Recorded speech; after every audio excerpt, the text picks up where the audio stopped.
Okay, hello students. I'm going to show you how to find loops, how to select loops, how to actually loop the loops, and how to trim the loops so that they can be smaller. And I'm going to show you also how to use automation. So when you open your screen and start to create a new track, you will end up with a box that looks just like this.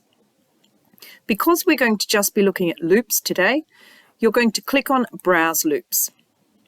And this is what your screen should look like. Now, you will see over here in this box here that we have a pretty colourful selection here. And most importantly is this bit down here that says loops, because if you're composing in the future and you want loops, you'll actually go and click on that. See, if I click on it, it goes away. If I click on it, it comes back again.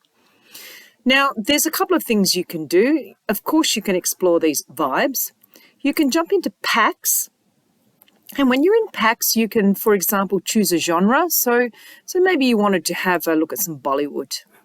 And when you're in Bollywood, you can actually click on some of these and you'll see in here there's a few different Bollywood examples like this. So when you click on the arrow, it'll actually play for you what the loop is. So there's a lot of really good fun things. So I'm going to assume I love this. So I'm going to pull this. You see what I'm doing? I actually picked it up and I dragged it. And I'm dragging it across into here. And what you'll see, and I can move it, what you can see is that there's a waveform in there. You can see that it's a waveform in there. So that's my little bit of Bollywood. So with my little bit of Bollywood here, you can see over on the left-hand side, my little bit of Bollywood has been labelled. It's called Jangle Bollywood 3. And what I want to do with my little bit of Bollywood is I want to loop it. What that means is making it just keep repeating. So we're looping it and making it repeat. So I go to the top right-hand corner and I put my cursor on it and you'll see that it changes from a hand to some arrows. So then I just loop it like this for as long as I want to loop. And then it does just that, it loops.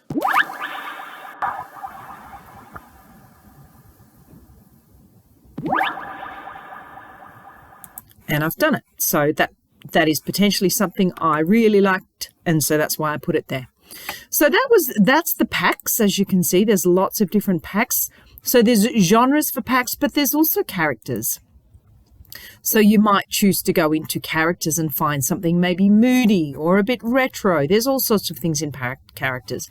The other thing that you can do with packs is in the search button, you can put in something like, I'm going to go horror. See if I can find something. As you can see here, there's cinema horror, there's 80s horror. If I go into cinema horror and have a bit of a listen,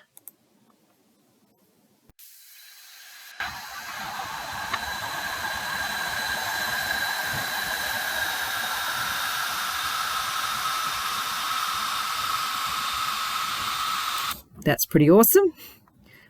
Or here's some breathing. Sort of. Some whispers. Whoa, that's pretty cool. I might pull these whispers in. So I like these whispers. I'm going to pull these whispers in. So you'll see that when you pull things in, they don't necessarily, they can go wherever you want them to. You have to actually drag them. So I've put some whispers in now. So you can see again, you can see the waveforms in there. Now with my whispers, I could choose to loop my whispers. I could choose my whispers to start not straight away, but maybe part way through after the Bollywood. Or I could even make my whisper start totally separately. So that's my whispers, and I'm going to show you something that you can also do. So I like my whispers. My whispers are great, but I've decided I want my whispers to not be the whole of that loop because that's quite a large loop. I just want a bit of it. So now I go to the bottom. You can see on the bottom right and the bottom left that there's that line with the arrow. And that's where you can actually cut it short. So I'm going to cut this short. I'm going to just take one little part of the whispers. I'm going to assume I just want that bit of whisper. So I want that bit of whisper, and then I go back to the top and I'm going to loop that bit of whisper. Now I want to have a listen to that bit of whisper, but I don't want to hear the Bollywood. So what I'm going to do is I'm going to press M for mute the Bollywood, and I'm going to listen to the whisper.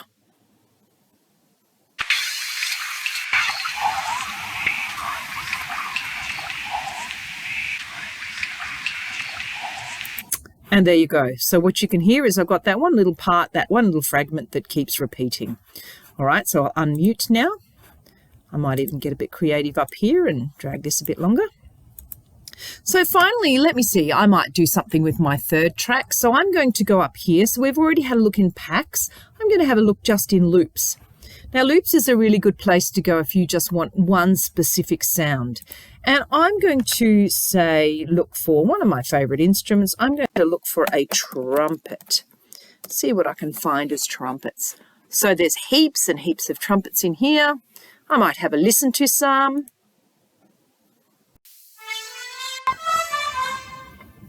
Okay.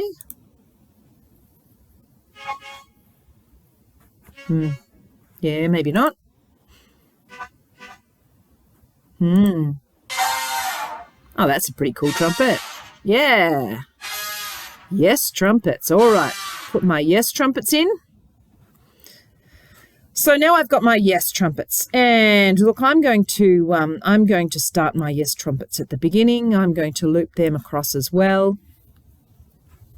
Now, this will all sound pretty awful because, honestly, there's been no thought go into what I'm putting together here. Let's have a quick listen. It'll sound probably quite terrible.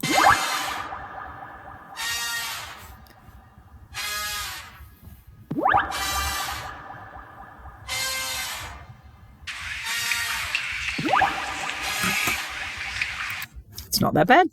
I'm going to just click on loops now and get that out of the way. So remember, down here is where you can click to open and close these things. So I want that out of the way now because I've finished doing my selections. Finally, what I would like to do or show you is how to use something called automation. So I'm going to, because we don't want everything to necessarily always be the same the entire way through. Music changes volume, it changes a lot of things. We're going to just have a look at volume with automation. And I'm going to go up here. So have a look up here and you'll see that there's this strange little line with a couple of dots.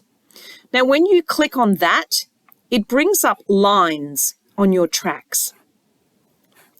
And you'll see in this box here, it's telling you what those lines are affecting. They're affecting volume. If I click on it again, it's gone. Click on it and it's back again. So that's volume. Now, I can lower the volume of the entire track by just pulling it down. But you'll see what's happened here is that when I've clicked on it, a dot has appeared. I can put more dots on it.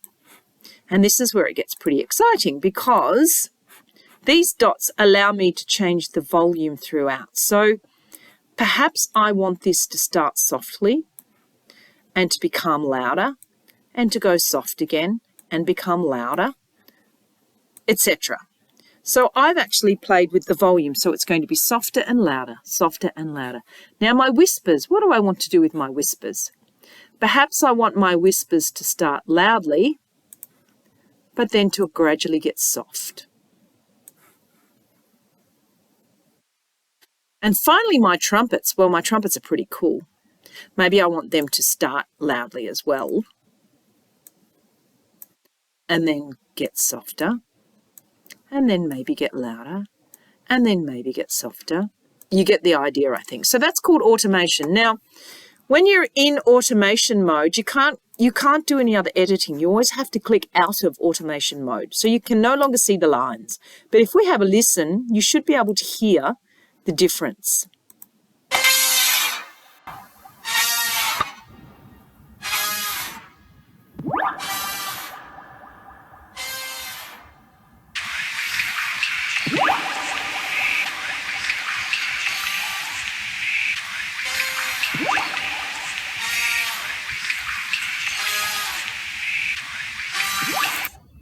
And there we go. So I have shown you how to select a loop down in here. I've shown you how to drag a loop into your tracks. I've shown you how you can loop the loops up in the top right-hand corner. And I've shown you how you can trim the loops by trimming in the bottom corners. So that's to make them shorter. And I've shown you how to click on automation and use automation to change the volume of your tracks throughout. In future videos, I will show you other ways of using automation. But for today, we're just looking at how to use automation for volume.